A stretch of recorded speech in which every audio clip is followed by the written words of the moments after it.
Les montagnes blanches. Premier tome de la trilogie des tripodes de John Christopher. Traduit de l'anglais par Michel Postlaniec.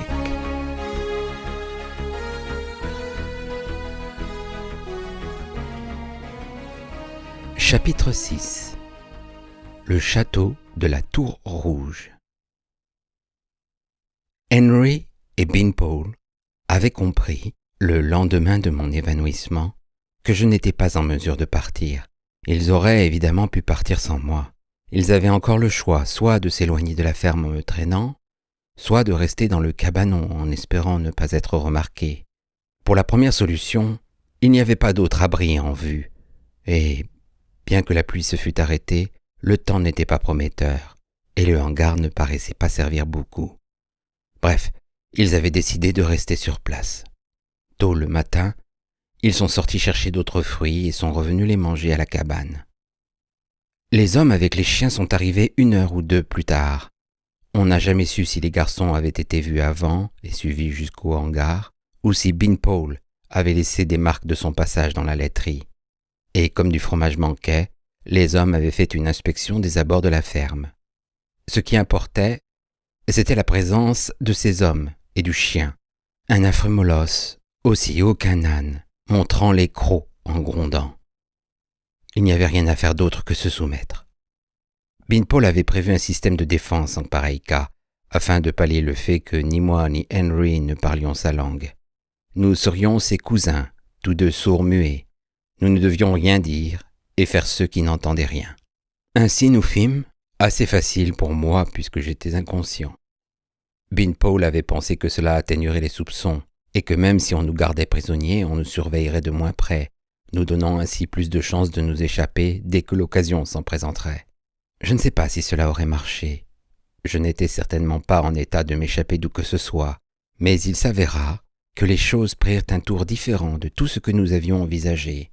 Il se trouvait que ce matin-là, la comtesse de la Tour Rouge se promenait dans la région et était en visite à la ferme avec sa suite. Soigner les malades et distribuer des largesses était courant chez les dames de la noblesse et de la bourgeoisie.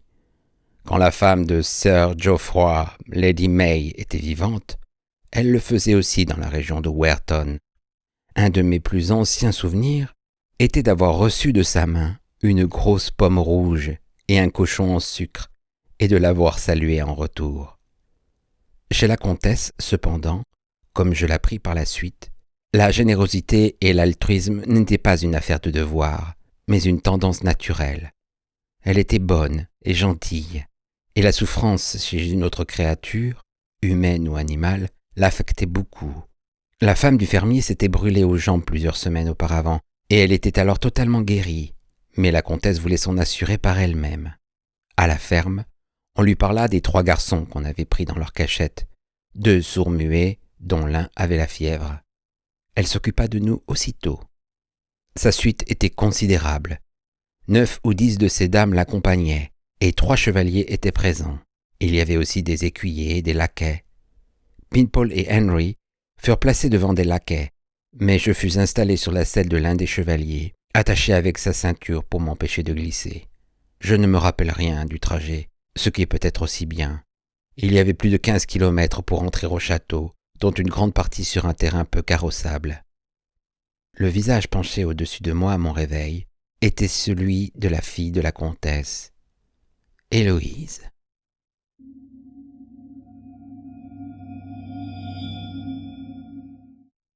Le château de la Tour Rouge est sur un promontoire dominant le confluent de 2 rivières. Il est vieux, mais des parties anciennes ont été restaurées et d'autres ajoutées de temps à autre. La tour elle-même est récente, j'imagine, parce qu'elle est en étrange pierre rouge, tout à fait différente de la pierre utilisée ailleurs. Dans cette tour se trouvent les pièces d'apparat et l'appartement privé où on m'a alité. La tour est seule du côté qui regarde la rivière et la plaine, mais d'autres bâtiments jouxtent l'arrière et chaque côté du château. Il y a les cuisines, les réserves, l'aile des domestiques, les chenils, les écuries, la forge, tous les lieux habituels. Et les logements des chevaliers, qui sont de belles maisons cossues, même si à cette époque, seuls 3 chevaliers célibataires y vivaient, les autres ayant leur propre demeure à proximité du château. Une partie des logements des chevaliers était laissée aux écuyers. Ceux-ci étaient pour la plupart fils de chevaliers et destinés à le devenir eux-mêmes. Henry et Binnpole, selon les ordres de la comtesse, furent mêlés à eux. Ils comprirent très vite qu'il n'y avait pas de danger immédiat d'être coiffés et décidèrent donc d'attendre les événements. Pour moi, cependant, c'était la confusion de la maladie et du délire. Ils m'ont dit plus tard que j'avais eu la fièvre pendant 4 jours. J'avais conscience de visages étrangers, particulièrement celui aux yeux noirs sous le turban bleu, qui devint progressivement familier. Mon sommeil devint aussi de plus en plus calme. Le monde dans lequel je me trouvais, moins incohérent et moins déformé, jusqu'au jour où je me suis réveillé en me retrouvant moi-même, bien que faible. La comtesse était assise près de mon lit et Héloïse debout un peu plus loin. La comtesse m'a souri en disant « Allez-vous mieux maintenant ?» À tout prix, je devais tenir bon. Il ne fallait pas que je parle. J'étais sourd-muet, comme Henry. Où était Henry? Mes yeux scrutèrent la pièce. Devant la haute fenêtre, les rideaux bougeaient dans le vent. J'entendis des voix dehors et le martèlement du fer. « Will, » me dit la comtesse, « vous avez été très malade, mais vous allez mieux. Il ne vous reste qu'à prendre des forces. » Il ne fallait pas que je parle, et pourtant, elle m'avait appelé par mon nom et me parlait en anglais. Elle me sourit encore. « Nous connaissons le secret. Vos amis vont bien. Henry et Binnpole, Binnpole, comme vous l'appelez. » Il n'était plus nécessaire de continuer à faire semblant. Je dis « Ils vous ont raconté ?» Avec la fièvre, il est impossible de contrôler sa langue. Vous étiez décidé à vous taire et vous l'avez dit tout haut, en anglais. J'ai détourné la tête, honteux. La comtesse m'a dit « Ça ne fait rien. Will, regardez-moi. » Sa voix, douce mais ferme, m'obligea à tourner la tête, et je la vis bien pour la première fois. Son visage était trop allongé pour qu'elle ait jamais été belle, mais il était d'une douceur charmante, et son sourire était resplendissant. Ses cheveux tombaient en boucles sur ses épaules, noirs foncés mais marqués de blanc, les lignes argentées de la résille se devinant au-dessus du front haut. Elle avait de grands yeux gris et francs. Je demandai « Puis-je les voir ?»« Bien sûr, Héloïse va leur dire de venir. »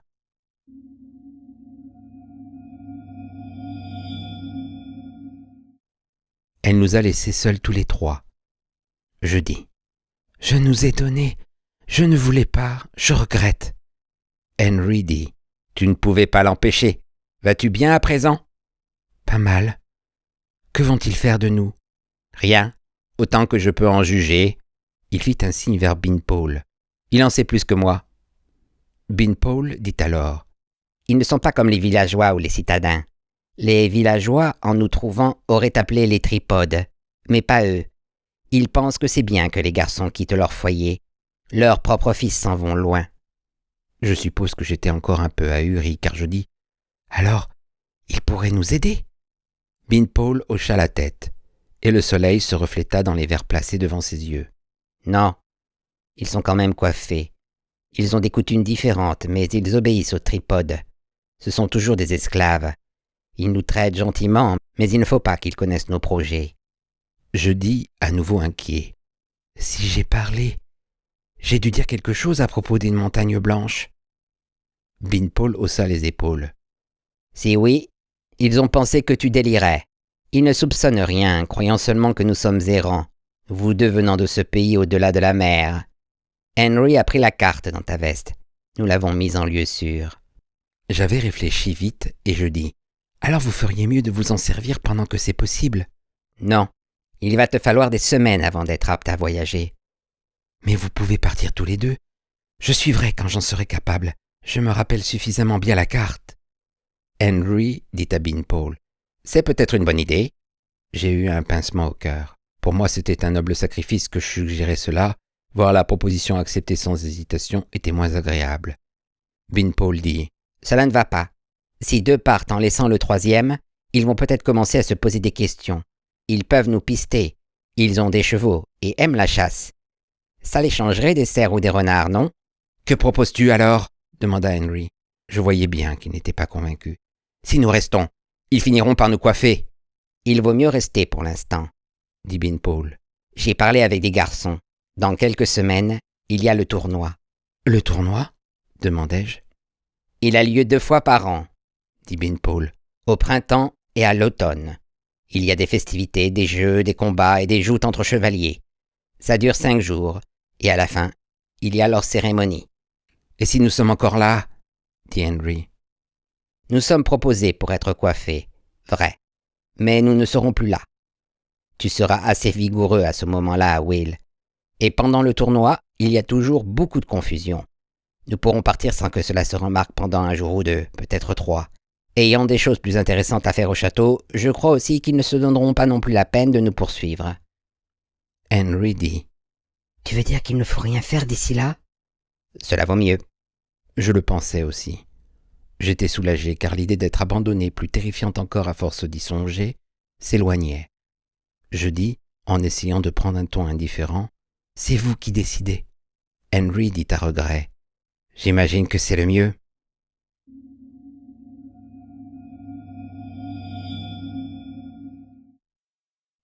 Les garçons venaient me voir de temps en temps, mais je voyais davantage la comtesse et Héloïse.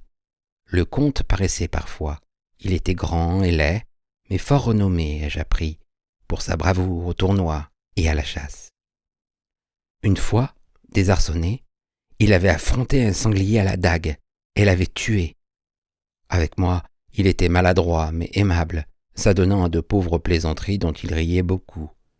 Et il parlait aussi un peu anglais, mais mal, si bien que souvent, je ne le comprenais pas. La maîtrise d'autres langues était considérée comme convenant plutôt aux dames.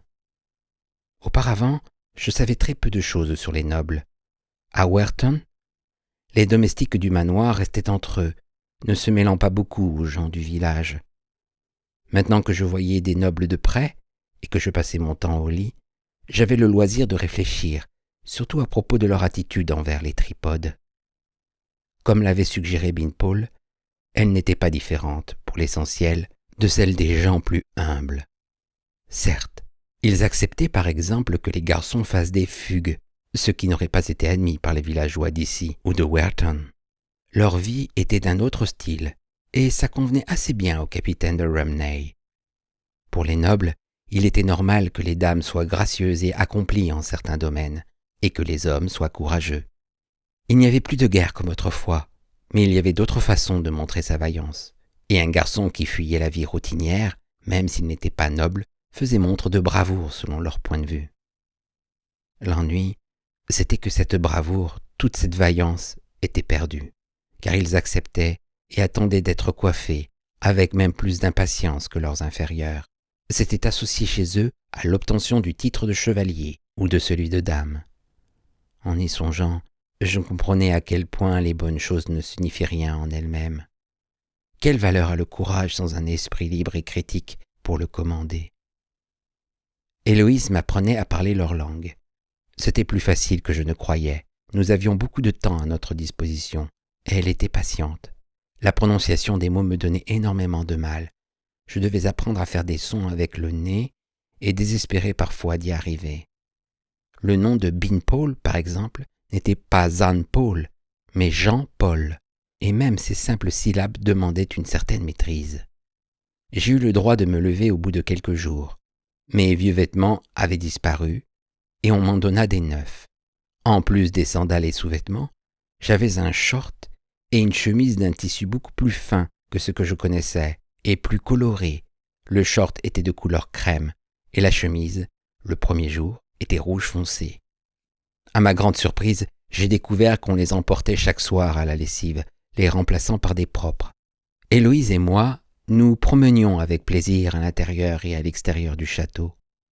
Chez moi, je ne me mêlais guère aux filles, et j'étais mal à l'aise quand je ne pouvais pas éviter leur compagnie. Mais avec Héloïse, je n'éprouvais aucune tension, ni aucune gêne. Son anglais, comme celui de sa mère, était très bon, mais bientôt, elle insista pour me parler dans sa propre langue. De cette façon, j'appris très vite. Elle montrait la fenêtre, et je disais « la fenêtre » ou au-delà, et je disais « le ciel ». J'étais censé être trop faible pour rejoindre les autres garçons. Si j'avais insisté, j'imagine qu'on m'aurait sans doute permis de le faire, mais j'acceptais la situation de plein gré. Être docile alors augmenterait nos chances de nous échapper plus tard. Et il me semblait ingrat de refuser l'amitié d'Héloïse.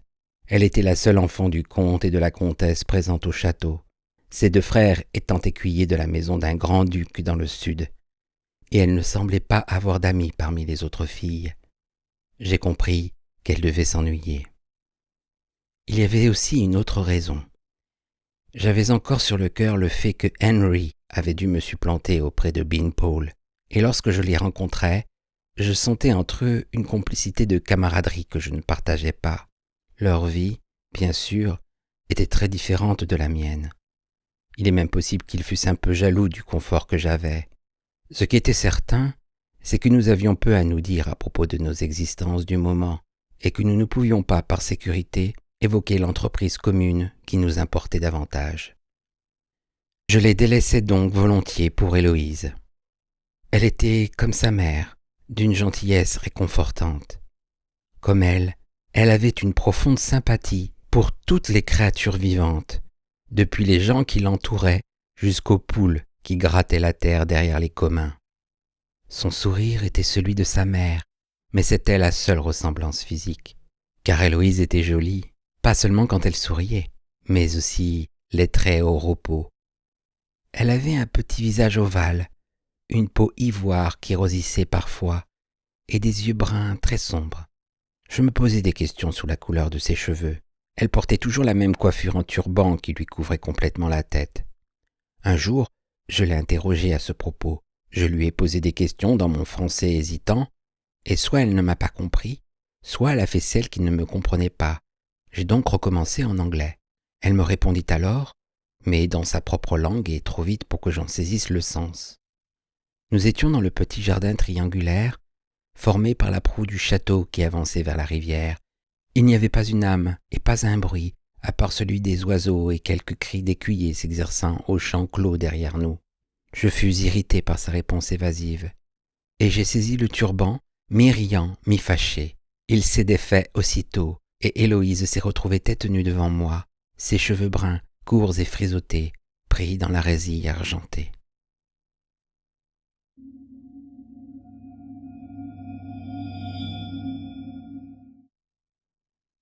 C'était une possibilité qui ne m'avait pas effleuré.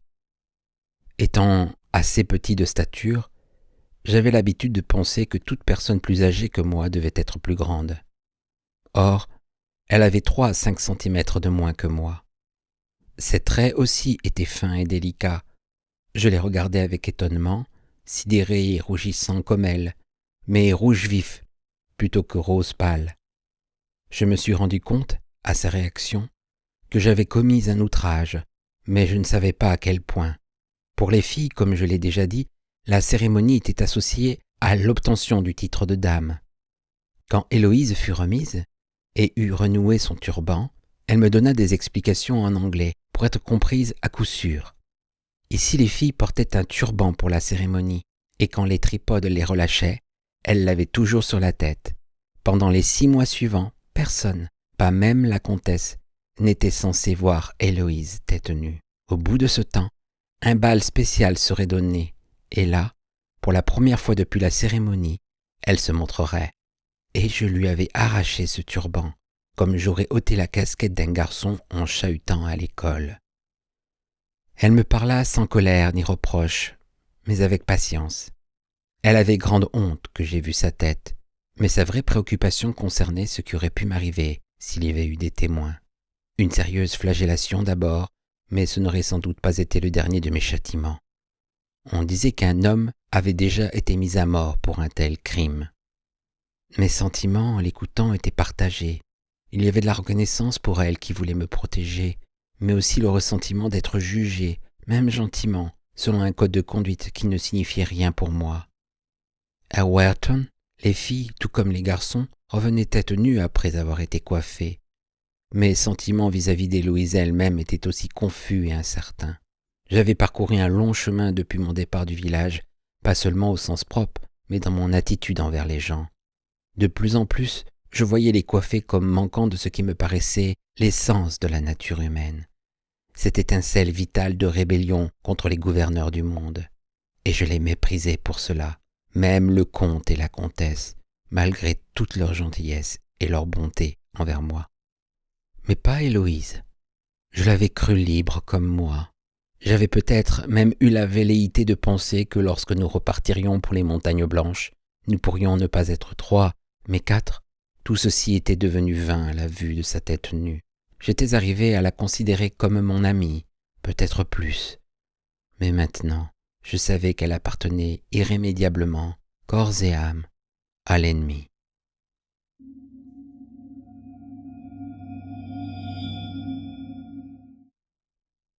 Cet épisode nous a beaucoup troublés tous les deux.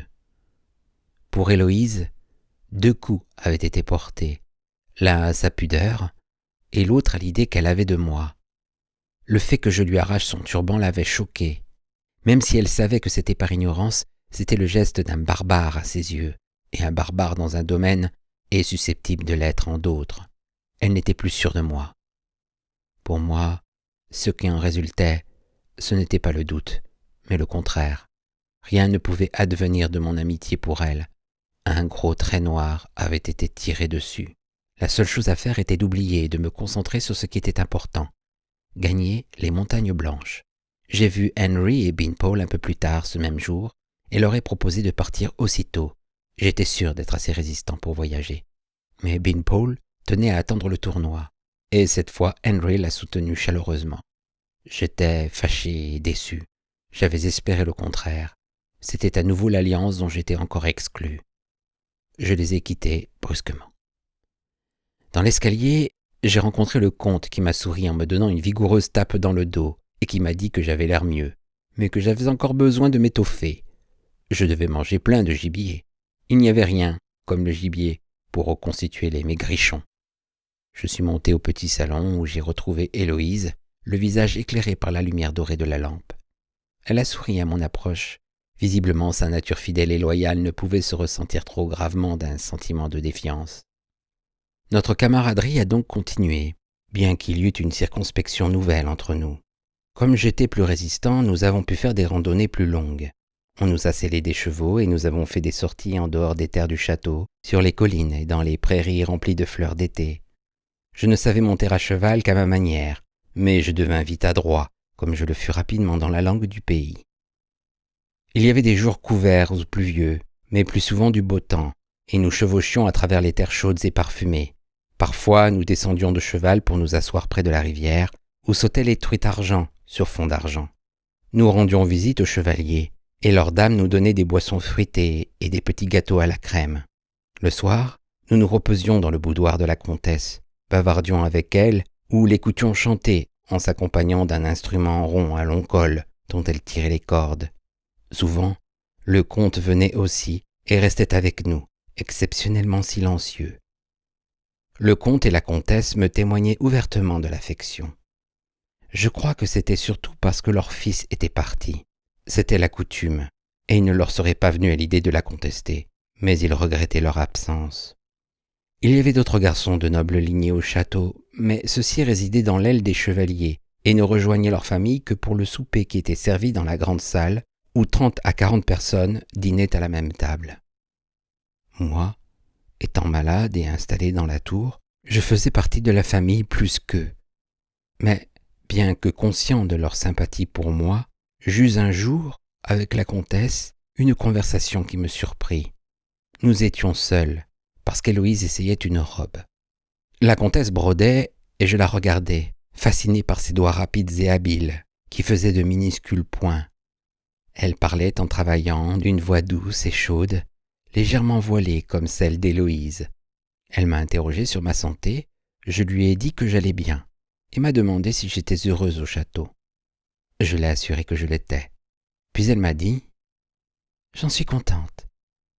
Peut-être que si vous êtes heureux, vous ne voudrez plus nous quitter. » Il était établi que nous serions présentés tous les trois à la cérémonie le lendemain du tournoi. L'hypothèse était qu'après cela, notre instabilité d'enfant étant passée, nous retournerions chez nous pour reprendre notre vie supposée d'adulte. Cela m'a dérouté d'entendre la comtesse évoquer une autre possibilité. Elle a poursuivi. « Vos amis, je crois, voudraient partir. On pourrait leur trouver une place ici comme domestiques.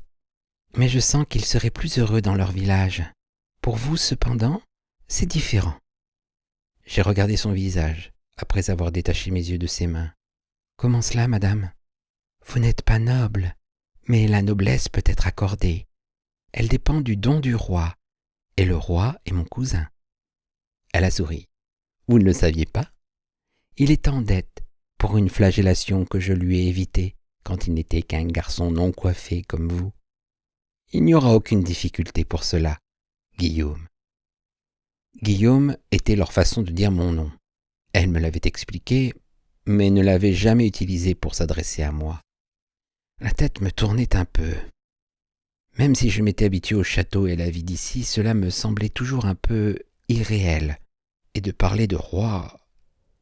Il y avait un roi en Angleterre aussi, qui vivait quelque part dans le nord. Je ne l'avais jamais vu, ni n'avais espéré le voir un jour. Elle me disait que je pouvais rester, qu'elle voulait que je reste, pas comme domestique, mais comme chevalier. Je pourrais avoir des domestiques à moi, des chevaux et une armure à ma taille, de façon à participer au tournoi et une place dans la famille du comte de la Tour Rouge. Je l'ai regardée et j'ai vu qu'elle était tout à fait sincère. Je ne savais pas quoi dire. La comtesse m'a souri et m'a dit « Nous pourrons en reparler, Guillaume. Cela peut attendre. »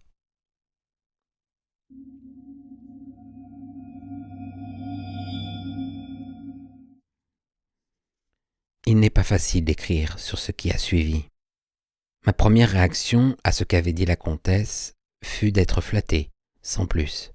Allais-je abandonner tout espoir de liberté, renoncer à la maîtrise de mon cerveau pour le plaisir de porter du cuir orné de bijoux et de voir d'autres hommes me saluer ? Cette idée était absurde. Quels que fussent les privilèges accordés, je serais toujours un mouton parmi les moutons. Le matin, en me réveillant tôt, j'y pensais encore. J'ai pourtant fermement repoussé cette idée, mais moins rapidement, et avec le sentiment d'être vertueux en agissant ainsi. Accepter serait laisser tomber les autres. Henry et Bimpole, le vagabond Ozymandias, le capitaine Curtis, tous les hommes libres des montagnes blanches. Je n'allais pas faire cela. Rien ne me ferait céder. L'insidieux, c'était que la tentation avait dû s'infiltrer quand même. À partir du moment où l'idée avait quitté le domaine de l'impensable, je ne pouvais plus l'oublier. Bien sûr, je n'allais pas le faire, mais si... Mon esprit mesurait les possibilités, malgré moi. J'avais déjà appris suffisamment la langue pour être capable de parler aux autres au château, bien que mon accent les fît sourire. Il y avait, semblait-il, tant de choses réjouissantes à venir. Après le tournoi, il y avait la fête de la moisson, et puis la chasse. On m'avait parlé des sorties à cheval par les frais matins d'automne, le gel rendant l'herbe craquante sous les sabots des montures, des chiens qui aboient et courent à flanc de coteaux, de la poursuite et de l'hallali, puis du retour au trot vers un feu brasillant où la viande découpée tourne sur la broche dans le grand âtre de la salle à manger. Plus tard, venait la fête de Noël, qui durait 12 jours, avec jongleurs, chanteurs et ménestrels. Puis le printemps et la chasse au faucon où celui-ci tourbillonne, perdu dans le bleu immense du ciel, puis s'abat comme la foudre sur sa proie. Et enfin, l'été, avec le retour des tournois pour clore l'année.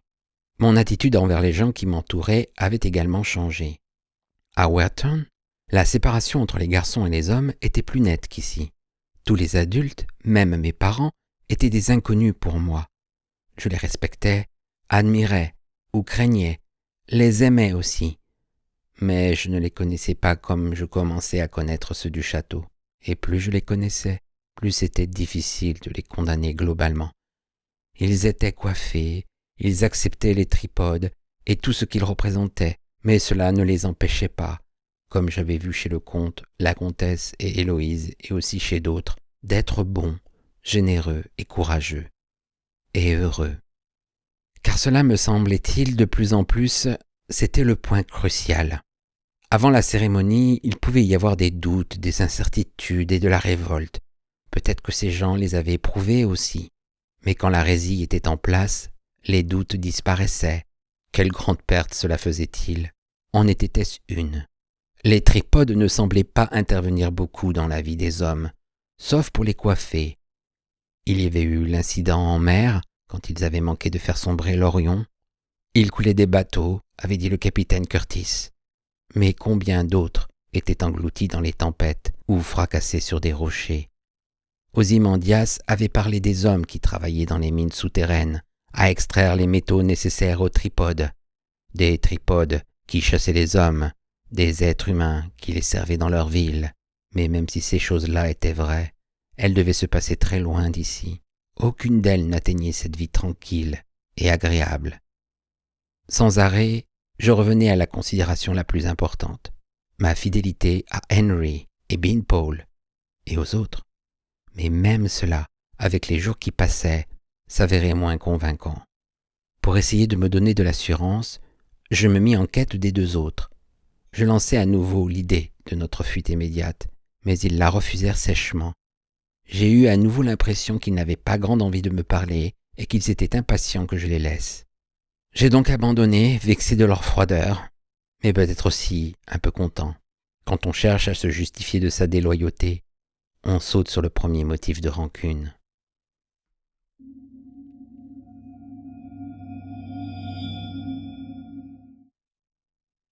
Et il y avait Héloïse.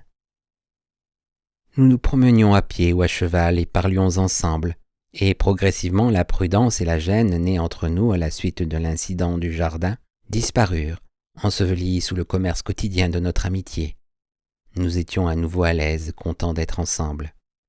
Un jour, j'ai pris une barque pour remonter la rivière jusqu'à une île que nous avions vue, et nous y avons pique-niqué. Il faisait chaud, mais l'herbe était fraîche à l'ombre des arbres. Des libellules et des papillons rouges et jaunes dansaient au-dessus de l'eau cascadante. Je ne lui avais pas parlé de ce que m'avait dit la comtesse, mais c'est elle qui l'a mentionné. Pour elle, il allait de soi que je resterais, et j'en ai éprouvé une étrange émotion réconfortante. Mon avenir ici, dans ce riche et charmant pays, dans ce château, avec Héloïse. Pourvu que la cérémonie réussisse, me suis-je dit. Mais pourquoi pas? L'avertissement du capitaine appartenait à l'époque où cette langue n'était que du charabia incohérent pour moi. Maintenant, même si j'étais encore loin de parler parfaitement, je la comprenais. Je n'étais pas non plus susceptible de devenir un vagabond en résistant, alors qu'il y avait tant à gagner dans l'acceptation. Je me suis rappelé autre chose, ce que j'avais pensé quand je gardais la chambre après ma fièvre, que rien ne comptait, rien n'avait de valeur sans un esprit qui contestait et remettait en question. Cette réflexion me paraissait très lointaine, irréelle. Les tripodes avaient vaincu les hommes quand ceux-ci étaient au sommet de leur pouvoir et de leur gloire, capables de construire des grandes cités, des navires aussi grands que des villages, et peut-être d'autres merveilles encore plus vastes. Si nos ancêtres avec toute leur puissance avaient échoué, comme il était pitoyable ce défi d'une poignée d'hommes accrochés aux pentes de montagnes arides. Et s'il n'y avait aucun espoir de vaincre les tripodes, quel était le choix réel? Vivre misérablement, comme un animal traqué en supportant privations et désespoirs, ou jouir en sécurité de cette vie de plénitude et de bonheur? En revenant de l'île, j'ai trouvé que la montre qui glissait sur mon poignet me gênait pour ramer. J'avais d'abord cru que la comtesse et les autres auraient été curieux à son propos, et auraient voulu savoir comment un garçon avait pu s'en procurer une, mais ils n'avaient montré aucun intérêt. Ils ne gardaient aucun témoignage des dons des anciens, et le temps ne signifiait rien pour eux. Il y avait un cadran solaire dans la cour, et c'était suffisant. Or, appuyé sur mes rames, j'ai ôté la montre, et, en demandant à Héloïse de me la garder, je la lui ai lancée. Mais elle n'était pas plus adroite que toute autre fille, et la montre est tombée par-dessus bord. Je l'ai aperçue avant qu'elle disparaisse dans les profondeurs vertes. Héloïse était désolée, et je l'ai consolée en lui disant de ne pas se tracasser. Ce n'était pas une grosse perte. Effectivement, pas à ce moment-là.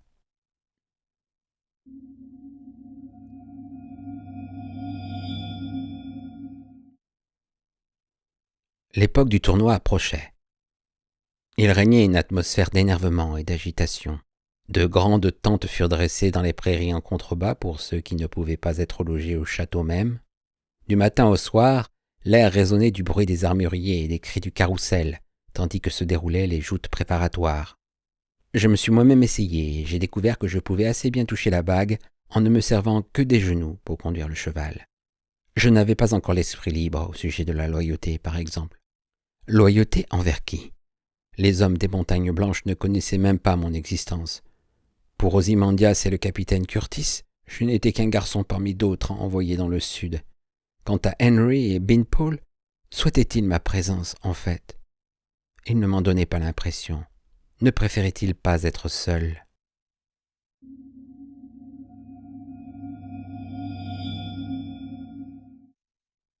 Le premier matin, il a plu, mais le ciel s'est éclairci l'après-midi, et les joutes préliminaires eurent lieu. J'ai vu Henry et Beanpole après, dans le champ piétiné que les domestiques débarrassaient des immondices. Les murs du château et la tour dressée se détachaient dans le soleil couchant. Beanpole m'a expliqué qu'ils étaient prêts à partir tôt le lendemain matin, à l'aube, avant que les domestiques des cuisines soient réveillés. Ils avaient mis de la nourriture de côté dans leur sac. Le mien avait disparu avec mes vieux vêtements, mais ça ne faisait rien, m'a dit Beanpole, si je ne le retrouvais pas, celui-là ou quelque chose d'équivalent. Ils avaient assez pour moi aussi. Je devais les retrouver au portail du château, à l'heure dite. J'ai hoché la tête. « Je ne viendrai pas. » Beanpole a demandé. « Pourquoi, Will ?» J'ai dit, « Si vous partez tous les deux, il y a une chance pour que ça passe inaperçu, les choses étant confuses en ce moment. Mais moi, non. Ils remarqueront que je ne suis pas là au petit déjeuner et me chercheront. » Henry a dit, « C'est vrai, Beanpole. Le comte va certainement regretter son fils adoptif. » Je ne m'étais pas rendu compte que notre sympathie mutuelle avait été remarquée, bien que ce fût inévitable, je suppose. Beanpole m'a dévisagé, le regard inexpressif derrière ses verres. J'ai dit, « Je vais vous donner un jour ou deux pour vous éloigner. Puis je vous suivrai. J'essaierai de vous rattraper. Mais ne m'attendez pas. » Henry a ri. « Certainement. » Je me disais que je n'avais toujours pas pris de décision. C'était vrai que ce serait plus facile pour eux de s'en aller sans moi, et vrai que je pourrais les suivre après. Je connaissais la carte par cœur. Mais vrai aussi que le lendemain, le second jour du tournoi, la reine était choisie par les chevaliers réunis. Et j'étais sûr que le choix tomberait sur Héloïse, pas parce qu'elle était la fille unique du comte, mais parce que, sans aucun doute, elle était la plus belle de celles qui seraient présentes. Beanpole a dit lentement, « Très bien, peut-être est-ce mieux. » J'ai dit, « Bonne chance. » « Et toi ?» Sa tête bougea légèrement. « Bonne chance, Will. » Je les ai laissés pour remonter vers le château. J'ai entendu Henry dire quelque chose que je n'ai pas compris, mais je ne me suis pas retourné.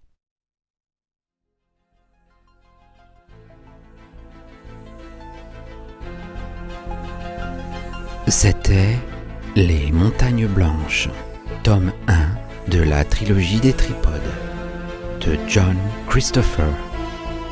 Chapitre 6. Le château de la Tour Rouge.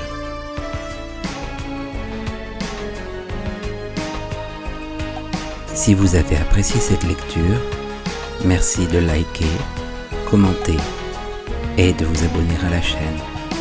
À bientôt.